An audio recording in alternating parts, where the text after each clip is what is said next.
Shalom jemaat yang dikasihi Tuhan. Renungan kita hari ini berjudul Penggenapan Janji dalam Kristus.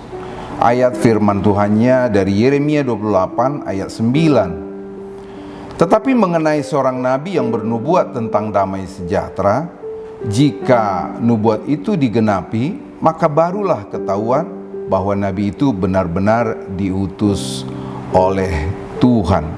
Iya. Oke, dari kitab Kejadian sampai kitab Maleakhi kita melihat banyak sekali nubuatan tentang Mesias. Bahkan di Kejadian 3 ayat 15 kita sudah sering dengarkan proto-evangelium.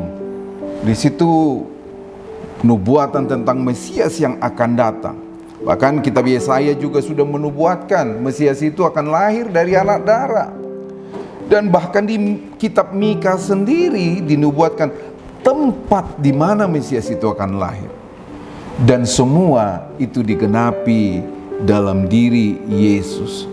Nah, pada zaman Nabi Yeremia, bangsa Yehuda sedang hidup dalam dosa dan penyelewengan, sehingga Tuhan mendidik mereka, mendisiplin mereka, dan membuang mereka ke suatu tempat. Di tengah situasi sulit itu muncul banyak nabi-nabi palsu yang menenangkan rakyat dengan nubuat-nubuat palsu.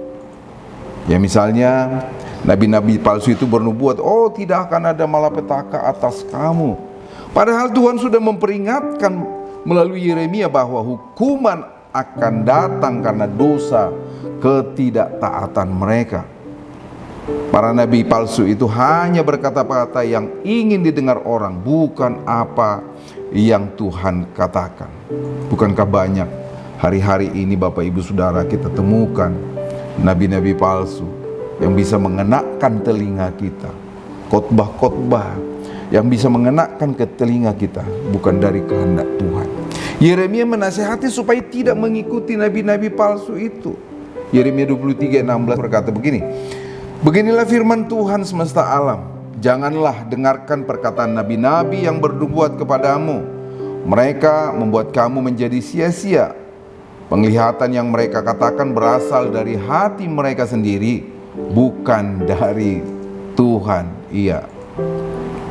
Jadi Yeremia menasihati umat Tuhan supaya jangan tertipu oleh nabi-nabi yang berbicara dengan pikiran mereka sendiri. Mereka bukan diutus Tuhan.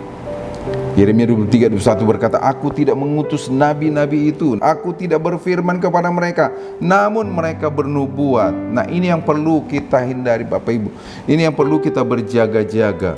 Mereka mengatasnamakan hamba Tuhan, mereka mengatasnamakan mungkin kekristenan, tetapi yang diajarkan berbeda dengan apa yang Alkitab ajarkan. Mereka menyesatkan umat dengan kata damai palsu.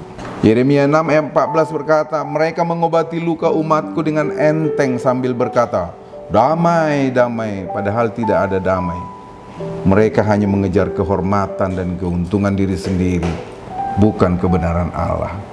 Oleh karena itu jemaat yang dikasihi Tuhan, ketika kita mendengarkan firman Tuhan, mendengarkan nubuatan-nubuatan, mari kita compare kepada firman Tuhan.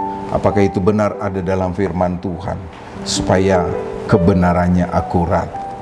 Karena ketika kita compare dengan firman Tuhan, pasti nubuatan itu adalah benar. Tuhan Yesus memberkati kita. Amin.